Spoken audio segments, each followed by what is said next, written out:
저는 방금 이제 소개해 주신 것처럼 라오스에서 사역을 하고 있는 김비주 선교사입니다. 금년이 31년째 이렇게 선교사로 헌신하고 있습니다. 오늘 시간 보냄을 받은 자가 가져야 될 세 가지 영성, 그런 제목을 가지고 말씀을 나누기 원합니다. 예수님께서는 공생의 기간 동안에 많은 사역들을 하시죠. 그래서 예수님의 사역을 보면 가르치시고, 그 다음에 고치시고 선포하시죠. 예수님의 세 가지 사역이에요. 그런데 그 공생의 기간 동안에 주님께서 세 가지 사역을 하시는데, 특별히 가르치시는 사역, 이 가르치시는 사역을 굉장히 많이 하셨어요. 물론 부활하신 후에도 역시 마찬가지예요.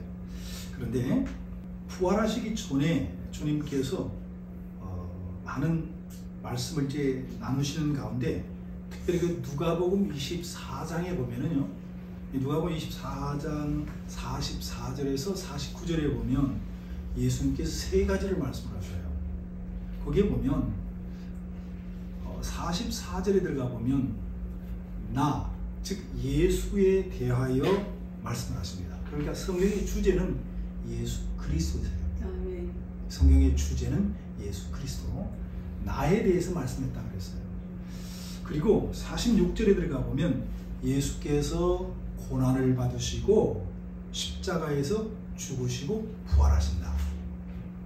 주님의 고난과 부활에 대한 말씀을 하셨어요. 그 다음에 47절에 들어가 보면 예수님께서 선포하셨던 이 복음의 역사가 예루살렘을 시작해서 모든 족속으로 복음이 전파될 것이다. 이걸 주님께서 말씀하셨어요. 혹시 여러분이 성경을 한번 찾아서 한번 읽어볼까요? 한번요. 네. 누가복음 24장이에요. 누가복음 24장. 네. 누가복음 24장.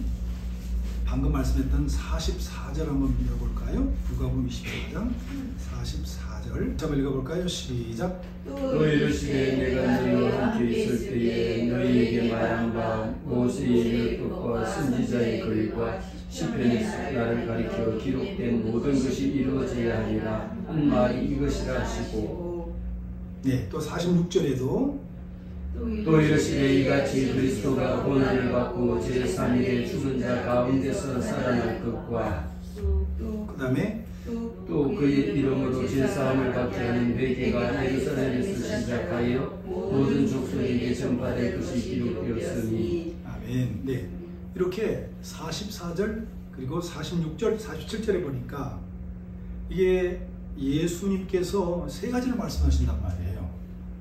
나 예수에 대해서 말을 했고, 그 다음에 46절에서는 예수가 고난받으시고 죽으시고 부활하신다. 그리고 47절에서 이 복음의 역사가 예루살렘을 시작해서 온 세계 만방에 복음이 전파될 것이다. 그러니까 성경의 주제는 세계 선교인 거예요. 자, 예수님께서 선교사로 죄인들을 부르러 오셨고, 또 우리 한 사람 한 사람을 세계 선교사로 헌신하도록 하셨습니다. 그러니까 하나님의 부름을 따라서 예수님이 이 땅에 오셨고, 이 땅에 오신 예수님께서는 우리 모두를 선교에 헌신하기를 원하셔서 우리를 세상으로 보내신다는 말이에요. 그래서 요한복음 이제 오늘 우리의 본문 속에서 그 말씀하셨잖아요. 예수께서 또 가라사대 너에게 평강이 있을지어다. 아버지께서 나를 보내신 것처럼 나도 너희를 보낸다. 그렇습니다. 하나님의 나라는 복음 전파의 매개체가 없이는 하나님의 나라가 확장될 수가 없습니다. 불가능해요. 그래서 이를 가능하기 위해서 교회 공동체를 세우셨고, 그 다음에 그 교회가 선교를 감당할 때 하나님의 나라가 확장되게 되는 것인 줄로 믿습니다. 그러니까 교회가 교회됨은 선교적 교회, 하나님의 선교의 의를 이룰 때에 교회가 진정한 가치가 있는 것인 줄로 믿습니다. 그래서 바라고 고나옵기는 은혜제일교회가 바로 선교하는 교회가 되기를 주의 이름으로 축원합니다. 선교사는 영적 전투 현장에 배치된 사람들이죠. 네. 영적 전투 현장에서 악한 영을 이기고 선교 사역을 잘 감당하기 위해서는 무엇보다도 선교의 총사령관 되시는 우리 주님 예수 그리스도께서 부여하신 선교적인 영성으로 무장해야 됩니다. 현장에 사역하는 선교사님들이나 오늘 예배하는 우리 모두가 다 필요한 것이 선교적인 영성이에요. 왜냐? 저 같은 경우에는 보냄을 받은 선교사라고 하면 여러분은 보내주는 선교사거든요.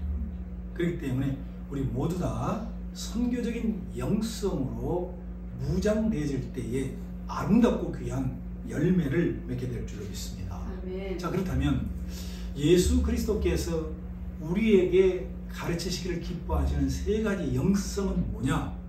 주님께서 친히 몸을 보이셨단 말이죠. 첫 번째가 바로 성육신의 영성입니다. 이게 선교의 첫 번째 영성이란 말이에요. 성육신 영성. 자, 성육신, 이게 바로 선교의 출발점이라는 말이에요. 성육신은 예수님의 선교의 출발점. 예수님의 성육신 사건은 우리에게 선교의 의미를 명확하게 제시한 가장 중요한 행위입니다. 빌립보서 2장에 보면요, 이런 말씀이 있어요. 그는 근본 하나님의 본체시나 하나님과 동등됨을 취할 것으로 여기지 아니하고 오히려 자기를 비어 종의 형체를 가져 사람들과 같이 되셨다. 예수님에 대한 말씀이죠. 또 7절에 보면 그분이 사람의 모양으로 나타나셨음에 자기를 낮추시고 죽기까지 복종하셨으니 그 십자가의 죽으심이라고 말씀합니다. 또 요한복음 1장 14절에 말씀이 육신이 되어 우리 가운데 거하셨다. 말씀이 육신이 돼서 이 땅에 거하신 이 성육신 사건은 우리에게 두 가지의 중요한 교훈을 줍니다. 첫 번째는 교차 문화적인 사건이에요. 성육신, 인카네이션은 예수님의 이 땅에 오신 도성 인신하신 이 사건은 크로스컬처예요. 교차 문화적인 사건이란 말이에요. 다시 말해서 영원하신 말씀이신 예수님께서 하늘나라 천상 문화, 최고의 문화, 이 하늘 문화에서 땅의 문화로, 저급한 땅의 문화로 들어오신 사건이에요. 최고의 문화에서 이 땅에, 가장 천박한 이 땅에 오셔서 인간의 슬픔과 고통과 절망과 탄식의 아픔을 경험하시고 그 속에서 삶을 나누신 것이 성육신이에요. 하늘의 영광 보좌를 버리시고 이 땅에 오셔서 죄인들과 똑같이 숨쉬고 먹고 자고, 이게 바로 성육신 사건 아닙니까? 주님은 선교지 문화를 이해하신 거예요. 이 땅에 오셔서 군림하신 것이 아니라 이 땅에 오셔서 이 땅의 사람들과 함께 숨을 쉬고 먹고 자고 통행하셨다는 말이에요. 우리 선교사들이 선교 현장에 들어갈 때 바로 이거 첫 번째의 싸움이에요. 우리 대한민국의 문화, 바로 여기에서 교육받고 여기서 준비되고 훈련됐단 말이죠. 그래서 선교 현장에 들어가는 순간에 어때요? 하나님께서, 예수님께서 하늘 버리시고 이 땅에 오신 것처럼 우리들도 우리의 문화를 뛰어넘어서 현장 속에 들어갔을 적에 어때요? 우리보다는 고급 문화는 아니잖아요. 그죠? 저급한 문화죠. 그죠?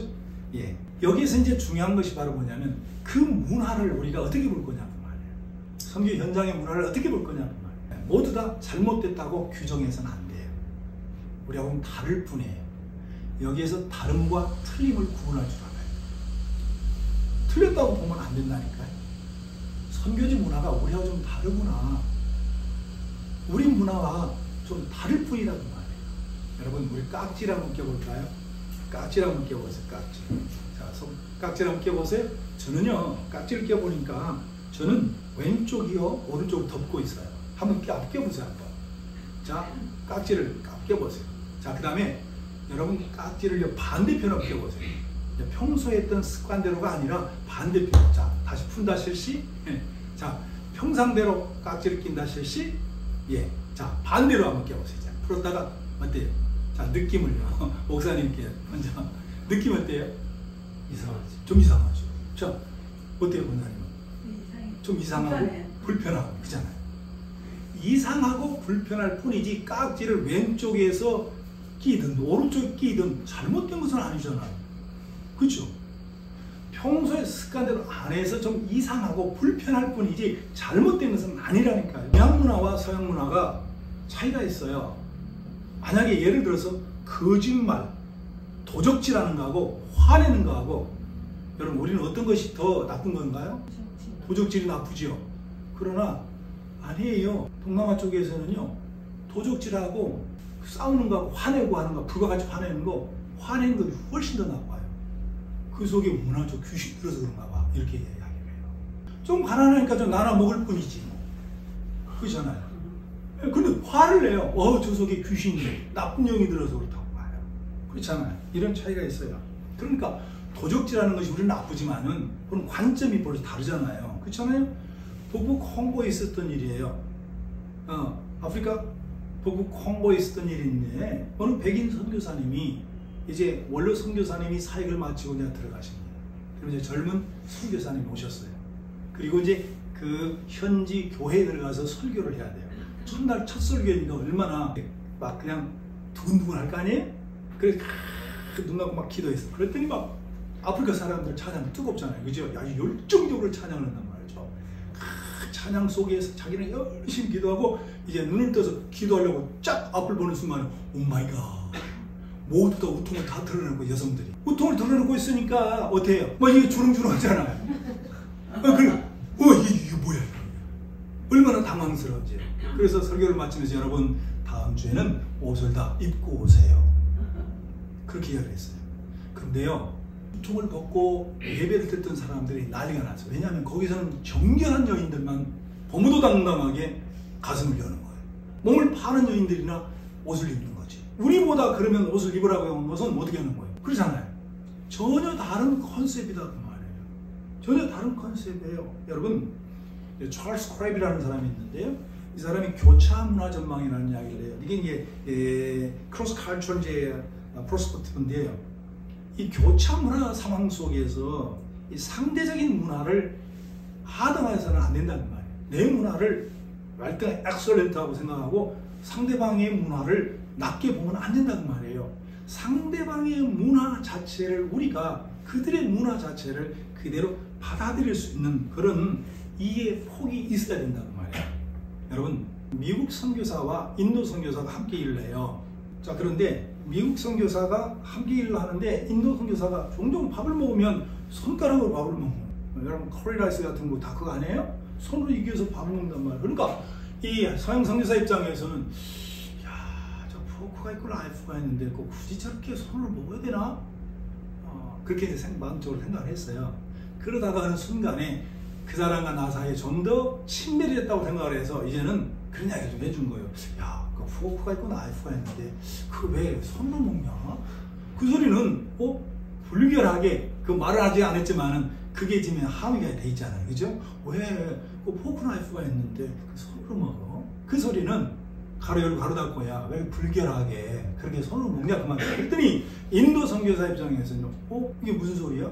나는 하나님께 주신 전용 스푼, 이거 닦고 이거 내 입술만 들어가는 전용 스푼이다 그 말. 내가 이걸 밥이라고 당신 줘? 아니잖아. 그잖아. 이건 나만 먹는데 그 포크와 나이프를 보는 순간에 저게 오늘은 저 집으로 그 다음 날은 저 집으로 공동 스푼이니까 난 그거 보면 더 불결하게 생각돼. 라고 말하더라는 거예요. 여러분 그렇잖아요? 여러분 필리핀 화장실 문화는요, 동남아 문화는요, 거의 이제 화장실에 가보면요 휴지가 없어요. 휴지가 없더라고요. 우리나라는 너무너무 잘 살아요. 전철을 타다 보니까 화장실 갈 때마다 다 토일렛 티슈가 다 있고 다 그러는데 화장실이 없어요. 그럼 뭐냐? 대변을 보고 뒤처리는 물로 해요. 물로. 그러니까 자 여러분 한번 생각해 보자고요. 토일렛 티슈가 있다 할지라도 인물을 묻혀놓고 다니는 거예요. 사실은요. 조금이라도. 그렇잖아요. 물로 깨끗하게 청소하는 게 더 깨끗한 거 아니에요? 그렇죠?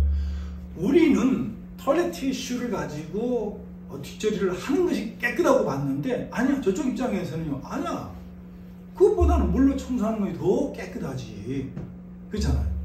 전혀 우리가 그 문화를 이해하지 못하고 그냥 우리 생각을 가지고 이렇게 이야기를 하면 안 된다는 이야기예요. 그죠? 자, 무슨 말인지 되시죠? 이런 문화를 자기 문화 중심으로 생각하는 게 자문화 중심주의, 에스노센트리즘이라고 하는데 자문화 중심주의를 우리는 깨트려야 돼요. 사실은요. 우리 하나님께서 이 땅에 오신 것은 이렇게 문화를 뛰어넘는, 그리고 그 문화를 이해하는 우리 주님의 선교의 방식이었던 거예요. 두 번째는 성육신 사건은 낮은 곳으로 찾아가는 사건이었어요.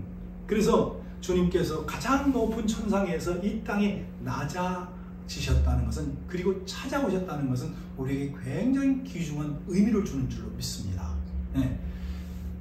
오라고 하지 말고 우리가 찾아가는 것이 전도의 기법이고 선교의 기법인 줄로 믿습니다. 아멘?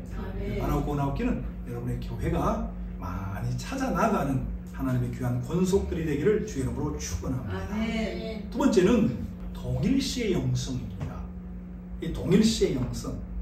그러니까 성육신이 선교의 출발점이라고 하면 동일시는 선교를 실천하는 원리입니다. 예수님이 이 세상에 오셔서 가만히 계신 것이 아니라 사람들 속으로 들어가셔서 적극적으로 사람의 연약함을 체휼하셨다고 그랬어요. 이게 히브리서 4장 15절 말씀 아닙니까? 우리에게 있는 대제사장은 우리의 연약함을 체휼하지 아니하신 자가 아니요 모든 일에 한결같이 시험을 받은 자로 돼 죄는 없으시다. 여기 체휼했다는 말이 다른 말로 말하면 같은 입장이 되셨다는 말. 너도 내 입장 한번 돼봐, 그 이야기거든요. 같은 입장이 되셨단 말이에요. 심파티예요. 같은 입장이 되셨다. 예수님이 인간의 연약함을 직접 경험하셨어요. 자신을 다른 사람과 동일시하시면서 사셨다 그 말이에요. 하늘 영광 버리시고 이 땅에 오신 주님께서 정말 죄가 없으신지만은 그렇지만은 죄인과 동일시하셨다. 죄인들과 함께 잡수시고 친구가 되시고 함께 삶을 나누셨다는 거죠.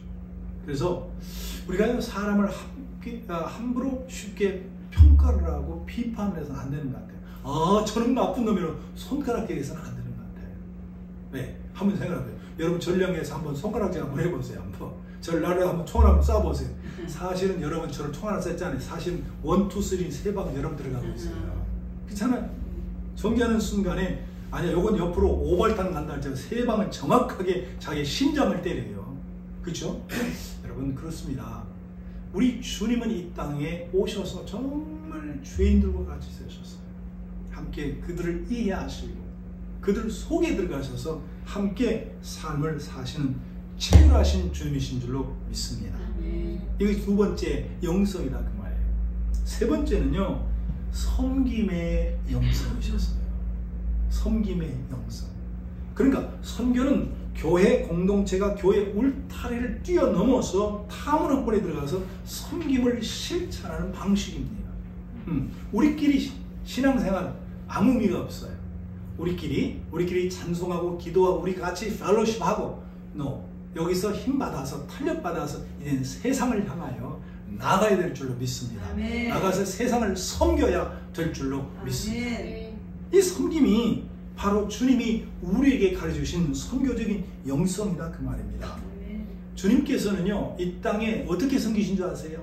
이 땅을 섬기러 오셔서 그 섬김의 마지막은요, 마태복음 20장 28절 있지요.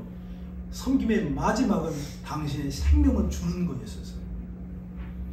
그래서 주님 말씀하시죠. 인자가 온 것은 섬김을 받으려 함이 아니라 도리어 섬기려 하고 자기 목숨을 많은 사람의 대속물로 주려 함입니다.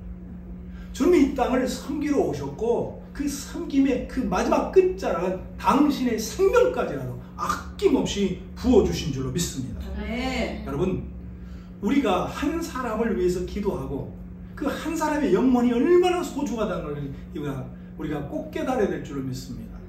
아멘? 이 한 사람은 우주보다도 크거든요. 그래서 시편 139편 4절에 보면 내가 주께 감사함은 나를 지으심이 신묘막측하다고 했어요.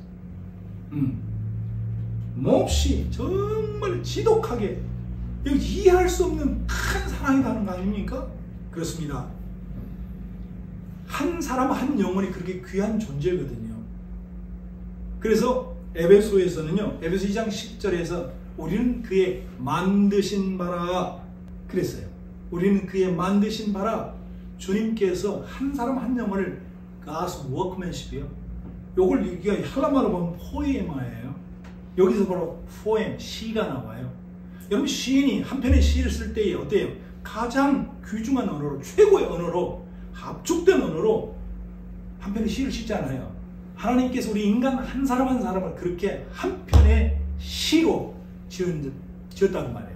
아멘? 그렇기 때문에 우리가 한 사람 한 사람을 귀하게 얘기해야 되고 등급을 함부로 매기면 안 돼요. 사실 우리들에게는 그런 게 있거든요. 은연중에 우리가 한국 사람이지만은 한국 사람의 입장에 딱 봤을 적에 여러분도 한번 그럴 거예요. 아마 여러분의 입장에서 그래도 지금은 많이 우리나라죠. 어제 명동을 살짝 들어가 보니까 굉장하대. 외국 사람 정말 많이 오더라고요. 우리나라 많이 바뀌었더라고요. 그런데 지금 20년 전만 가더라도요. 어때요? 우리의 입장에서 봤을 때 한번 레벨 한번 매겨보세요. 미국 사람은 우리보다 괜찮아요? 안 괜찮아요? 괜찮아요? 일본 사람은? 그러면 1등급, 2등급, 우리는 2등급으로 차고요. 우리 2등급 나왔을 때 미국 사람 몇 등급? 1등급. 자, 일본 사람 몇 등급? 3등급. 일본 3등급이네. 야, 민족주의 감정이 좀 들어갔어. 자, 프랑스 사람은요? 프랑스. 1등급. 자, 그러면 라오스는? 5등급이래, 5등급. 자, 베트남. 우리는 순간적으로 계산이 되잖아요. 그죠? 우리를 딱 2등급을 놨다고 했을 때 우리보다 잘 사는 나라 같으면 딱 1등급을 높여주고 그 다음 우리보다 요거면 깔잖아요. 그잖아요. 여러분, 그런데요. 우리가 이렇게 생각해야 돼요. 사실은요. 제가 태국에 가보니까 태국 방람프라는 데를 가보니까 거기에 태국 방람프를 가보니까 세계 각국의 모든 배낭 짊어진 배낭족들이 다 모여요. 배낭족들이 모여서 바로 거기서 게스트하우스가 싸니까 거기서 묵고 거기다가 이렇게 자기가 이제 여행했던 것도 막 기록도 하고 막 그런단 말이죠. 가다 보니까 이렇게 떠들어보니까 베트남은 어떤가 베트남에 대해서 욕 바가지로 해놨더라고. 쓰리당하고 뭐 사기당하고 그러다 보니까 저는 주는 점수가 완전히 그거야. 여러분, 그런데요. 우리가 예수 믿는 사람인데 우리 예수 믿는 사람은요. 함부로 사람을 평가해서는 안 돼요.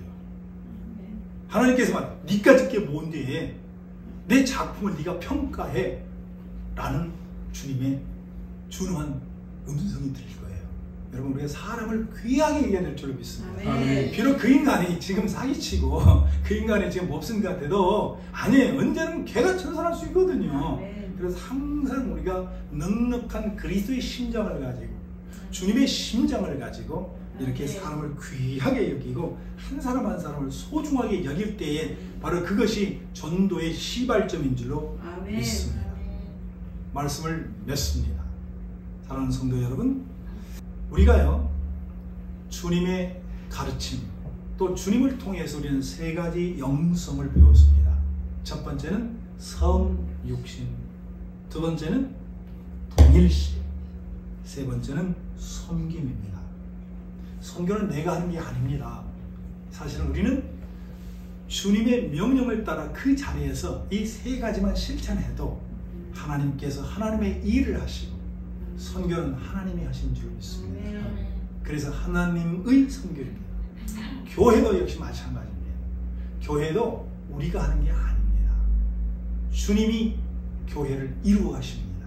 우리는 그저 그 위치에서 주님께서 오늘 우리에게 말씀하신 건 그저 순종하고 나아갈 때 그리고 협력하여 선을 이룰 때에 하나님께 그 교회를 높이 들어 세우시면서 부흥의 역사가 일어나게 될 줄로 믿습니다. 아멘. 바로 웃기는 이 교회가 성육신, 그리고 두 번째 동일시, 세 번째 섬김의 영성으로 무장하는 복된 교회가 되기를 주의 이름으로 축원합니다. 아멘. 기도하겠습니다.